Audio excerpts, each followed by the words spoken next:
자, 이제 마지막으로 에너지 문제를 해결하기 위한 인류의 노력 문제 보도록 할게요. 1번 문제입니다. 2018년 11월 9일 통합과학 18번 문제입니다. 그림 가는 연료 전지를 나는 태양광 발전을 나타낸 것이다. 옳은 것은 기억. 둘 다 공통점이 있죠. 전자기 유도를 사용하지 않습니다. 가는 화학 에너지를 전기 에너지로 전환한다. 맞죠? 산화하는 반응, 화학 반응을 이용합니다. 자, 나는 전자기 유도를 이용하여. 아니죠? 가나 모두 전자기 유도 이용하지 않습니다. 디귿, 가와 나는 모두 신재생 에너지에 포함이 되죠. 그래서 기억 디귿 3번이 답이 되겠습니다. 자, 2번 2019년 3월 고위물리학원 12번 문제입니다. 다음은 적정기술에 대한 설명이다. 과학기술의 혜택에서 소외된 지역의 사람들을 위해서 그 공동체의 특성에 맞는 단순하지만 효용이 큰 적정기술이 필요하다. A, B는 적정기술이 적용된 예이다. 그래서 햇빛을 이용한 태양열 조리기, 그리고 젖은 모래를 이용한 항아리 냉장고인데요. 적정기술 기억은 비용이 적게 들어야 되죠. 그리고 A는 햇빛이 강한 지역에서나 혹은 계절로 치면 이제 봄, 여름, 가을, 겨울 중에서 여름에 가장 유리한 그런 부분이 되겠습니다. 햇볕이 여기 포물면이거든요. 햇볕이 이제 이렇게 와가지고 요 초점에 모이게 돼요. 그럼 초점이 있는 부분에 냄비를 갖다 놓고 음식을 조리하는 거죠. 일단 B에서 젖은 모래 속에 물이 기화할 때, 물이 액체 상태에서 기체 상태로 바뀔 때 에너지가 높은 상태가 되니까 주위로부터 열을 뺏어가게 됩니다. 그러니까 무식물 입장에서는 열을 빼앗기게 되는 거니까 이제 낮은 온도가 유지되겠죠. 그래서 기니디에서 5번이 답이 됩니다. 실제로 생태환경 이번에 2학년의 수업에서 이게 나오던데요. 이게 온도가 35도, 40도 되는 지역에서 이걸 쓰는데 음식물의 온도가 12도에서 한 20도 정도 유지가 된다 하더라고요. 젖은 모래만 이용을 해도. 그래서 효과가 꽤 있는 것 같습니다. 자, 그 다음에 3번 2019년 3월 고위물리학원 16번 문제입니다. 다음은 발전 방식 ABC를 두 가지 기준 1, 2에 따라 분류한 것을 나타낸 것이다. ABC는 각각 풍력발전, 조력발전, 핵발전 중 하나입니다. 자, 1번은 기체의 흐름을 이용하여 발전한다. 이 기체의 흐름을 이용해서 발전하는 게 풍력, 바람이잖아요. 바람이고, 그 다음에 조력은 아닙니다. 이건 액체죠. 물의 흐름입니다. 근데 핵발전도요, 기체의 흐름을 이용해요. 왜냐하면 물을 끓이거든요. 결국에는 물을 끓이면 증기가 생기잖아요. 수증기. 수증기가 기체입니다. 그 기체로 터빈을 돌리는 거거든요. 그러니까 1번에는 이제 A, B에는 일단 둘 중에 하나는 풍력이 될 거고요. 둘 중에 하나는 핵발전이 되겠습니다. 그다음 2는 뭡니까? 에너지원이 고갈되지 않는다. 그러니까 풍력하고 핵발전 중에서 에너지원이 고갈되지 않는 것은 풍력이죠. 그러니까 B가 풍력이에요. 그럼 A가 자동적으로 핵발전이 되겠고요. 그다음 C가 조력발전이 되겠습니다. 그래서 핵풍족. 자, A 핵발전은 발전 과정에서 방사성 폐기물이 발생하죠. 그다음 B 풍력발전은 발전량을 정확히 예측할 수 없습니다. 날씨에 따라 달라지니까 바람이. 그다음에 C 조력발전은 파도의 운동 에너지입니까? 이건 파력이죠. 이건 조수간만의 차이, 밀물과 썰물의 차이를 이용합니다. 그래서 기억만 맞아서 1번이 답이 되겠습니다. 자, 4번 2020년 3월 고위물리학원 10번 문제입니다. 그림은 밀물대 조력발전소에서 전기에너지를 생산하는 모습을 나타낸 것입니다. 이건 이제 조력발전이죠. 예. 자, 기억 신재생 에너지에 해당이 됩니다. 니은 해수의 운동에너지가 전기에너지로 전환된다고 볼 수 있죠. 선생님 저번에 동영상에서는 위치에너지가 전기에너지로 바뀐다던데요. 예, 그 말도 맞고 이 말도 맞습니다. 예. 수력발전이 그렇잖아요. 결국에 위치에너지가 운동에너지로 바뀐 다음에 전기에너지로 바뀌잖아요. 그러니까 수력발전이나 조력발전은 둘 다 맞는 말이에요. 위치에너지가 운동에너지로 바뀐다 해도 맞고요. 위치에너지가 전기에너지로 바뀐다 해도 되고 운동에너지가 전기에너지로 바뀐다 해도 됩니다. 그 어떤 때는 역학적 에너지가 전기에너지로 바뀐다 해도 맞는 말입니다. 티귿. 밀물대와 썰물대 해수면의 높이 차이가 큰 지역에 건설하는 게 유리하죠. 5m 이상 차이가 나야 됩니다. 5번이 답이 되겠습니다. 5m 이상 차이 나야 되니까 5번. 미안하다. 5번이 답이니까 5번으로 넘어갑시다. 자, 5번 2020년 3월 고위물리학원 8번 문제입니다. 다음은 에너지 제로 하우스에 설치된 열회수 환기 장치에 대한 설명이다. 이거 수업 시간에 했던 거네요. 그래도 한번 하고 넘어가겠습니다. 자, 그림과 같이 겨울철에 환기를 위해 창문을 열면 실내의 찬 공기가 그대로 실내에 들어와서 실내 온도가 크게 내려간다.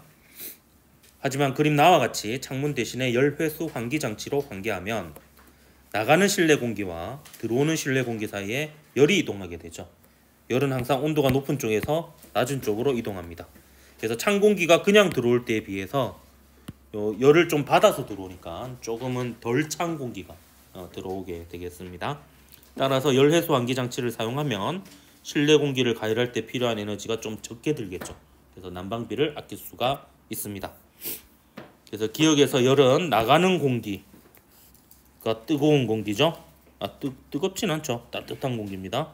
자, 들어오는 공기가 찬 공기니까 따뜻한 곳에서 차가운 곳으로 열이 이동합니다. 그래서 기억은 맞고요. 니은은 틀렸죠. 조금은 덜 차가운 혹은 따뜻한 공기가 이제 적절하겠습니다.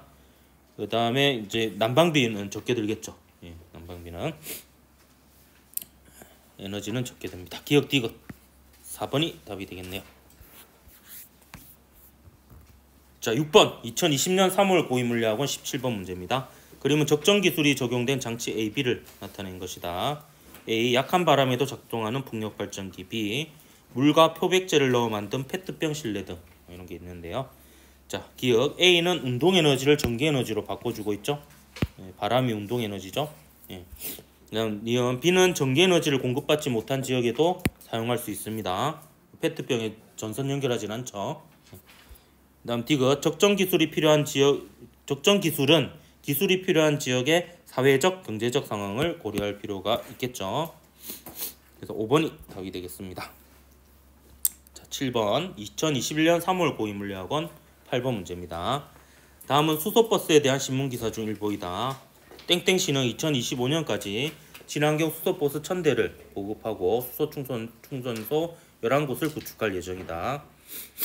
기억, 연료전지를 사용한 수소버스는 기존의 화석연료를 이용한 버스보다 에너지 효율이 높죠. 80% 정도 된다고 했습니다. 기존의 화석연료를 이용한 엔진은 20%가 채 안 되거든요. 그래서 에너지 효율이 훨씬 높다 이렇게 볼 수 있습니다. 주행할 때 버스의 연료전지 내부에서 수소와 산소가 결합하여 생성물로 물만 배출하죠. 그래서 친환경이라고 볼 수 있습니다. 그래서 연료전지는 화학에너지를 전기에너지로 바꾸도 맞죠. 그다음 효율은 높고가 맞습니다. 연료전지가 더 높고요. 생성물 디귿은 물이죠. 기억 디귿 4번이 답이 되겠습니다. 자, 8번 2021년 3월 고위물리학원 13번 문제입니다. 그림 가나는 각각 우리나라의 조력발전소와 파력발전소를 나타낸 겁니다. 이것도 수업 시간에 했던 거네, 그죠? 조파 기억납니까? 조파. 발음 조심해야지. 네. 자, 1번 가는 설치 장소에 제한이 없다 아니죠? 조수 간만의 차이가 5m 이상 차이 나야 되고요. 재생 가능한 에너지 맞죠? 그다음에 나는 화학 에너지를 전기 에너지로 전환한다 아니고 운동 에너지를 전기 에너지로 전환합니다. 화학 에너지를 전기 에너지로 전환하는 것으로는 수소 연료전지가 있겠죠. 또 나는 파도의 상황과 관계 있죠. 그리고 가나가 우리나라의 전력의 대부분 생산하는 거 아니라 했습니다. 화력 발전소가 우리나라의 전력을 아직까지는 대부분 생산하고 있다. 이렇게 볼 수가 있겠습니다. 자, 9번 2022년 3월 고위물리학원 4번 문제입니다. 다음은 퀴즈 대회에서 출연자가 단계별로 공개되는 도움말을 통해 정답을 말하는 모습을 나타낸 것이다. 자, 이것은 어떤 발전 방식일까요? 1단계 자원고갈에 염려가 없다. 2단계 발전 과정에서 터빈을 돌린다. 3단계 시하호. 답이 나왔죠? 뭡니까? 조력발전소죠. 4단계 밀물과 썰물로 생기는 바닷물의 높이 차이를 이용합니다. 그래서 조수간만의 차이를 이용하는 조력발전이 답이 되겠네요. 자, 10번 2022년 3월 고위물리학원 5번 문제입니다. 그림은 해설사가 연료전지를 설명하는 모습이다. 이 연료전지는 달 탐사 우주선 아폴로 11호의 수소를 이용하여 전기와 물을 공급하기 위해 사용된 것입니다. 이 연료전지에 대한 옳은 설명만을 고른 것은 기억, 전자기유도 아니라 그랬죠? 태양전지, 연료전지, 전자기유도 아닙니다. 화학에너지를 전기에너지로 전환하죠. 수소와 산소가 반응하여 물이 생성되는 반응을 이용합니다. DD 4번이 답이 되겠죠. 왜 이렇게 건조해. 11번 문제. 자, 11번 문제. 2022년 3월 고위물리학원 12번 문제입니다. 다음은 탄소 중립에 대한 글이다.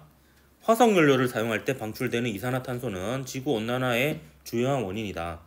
세계 각국은 지구온난화에 대응하기 위해 탄소 중립을 선언하거나 지지하였고 우리나라도 이에 동참하여 다양한 실천 계획을 수립하였다.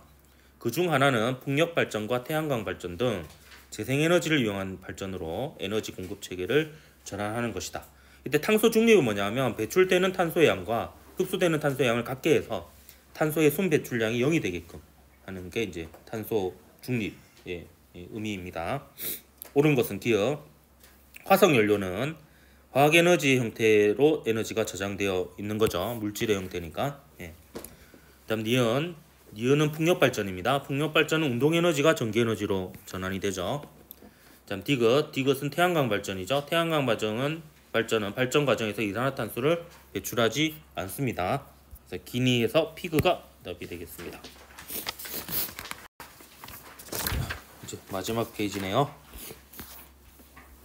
자, 마지막은 다 뜨거 문제. 자, 12번. 2023년 3월 고위물리학원 2번 문제입니다. 그러면 세 가지 발전 방식을 분류한 것이다. ABC는 각각 조력, 화력, 화력 발전 중 하나입니다. 이 중에서 신재생 에너지가 아닌 거는 하나밖에 없죠. 화력이죠.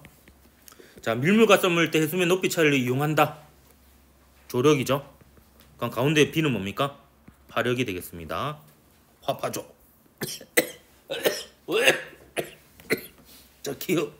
화력 발전은 발전 과정에서 터빈 돌리죠. B는 화력 발전이 다 맞고요. C는 조력 발전은 장소에 제한이 있습니다. 조수간만의 차이가 많아야 되죠. 그래서 기니, 피그가 답이 되겠습니다. 자, 13번 2023년 3월 고위물리학원 3번 문제입니다. 그림은 연료전지에 대해 학생 ABC가 대응하는 모습을 나타낸 것입니다. 제시한 내용이 옳은 학생만을 있는 대로 고르세요. A. 생선물은 물이야. 맞죠? 물이 맞고요. 그 다음 전자기 유도 아니라 했습니다. 연료전지, 태양전지. 전류는 기역 방향. 자, 기역은 전자의 이동 방향이죠. 수소가 전자를 내어놓잖아요. 전류의 방향은 이것과 반대. 이게 전류의 방향이 되겠습니다. 그래서 A만 맞네요. 그래서 1번이 답이 되겠습니다. 자, 14번 문제입니다. 2024년 3월 고위물리학원 7번 문제입니다. 다음은 조력발전에 대한 신문기사 일부이다. 자, 조력발전은 신재생 에너지로 기후위기에 대응하는 해법으로 주목받고 있다. 우리나라의 서해안은 크고 작은 많이 발달되어 있고 밀물과 썰물 때 해수면의 높이 차이가 서해안은 크죠. 따라서 조력발전하기에 적합하다. 그러나 방조제로 바다를 막기 때문에 갯벌 생태계에 영향을 준다는 비판도 존재한다. 그래서 기역은 작다가 아니고 크다가 되겠고요. 조력발전은 자원고갈의 염려는 없죠. 달이 없어지지 않는 한 이거는 계속 생기니까요. 조력발전은 파력발전에 비해 발전량을 예측하기 쉽죠. 왜냐하면 밀물과 썰물은 날씨가 아닙니다. 이거는 달의 공전하고 지구 자전하고 달의 공전하고 관련됐기 때문에 계산이 다 되어지고 예측이 다 됩니다. 그래서 니디 4번이 답이 되겠습니다. 이제 마지막 15번 문제. 2024년 3월 고위물리학원 9번 문제입니다. 그림가는 전기자동차의 풍력발전기에서 생산된 전기를 충전하는 모습을 나는 연료전지로 작동하는 자동차의 수소를 충전하는 모습을 나타낸 겁니다. 옳은 것은 기억. 풍력발전기의 발전량은 날씨의 영향을 받죠. 날씨에 따라서 바람의 세기가 달라집니다. 연료전지에서 반응이 일어날 때 물이 생성되죠. 풍력발전기와 연료전지는 모두 전자기 유도 현상을 이용하여 전기에너지를 생산한다 했는데 풍력발전기는 맞지만 연료전지는 전자기 유도를 이용하지 않죠. 그래서 기니에서 피그가 답이 되겠습니다.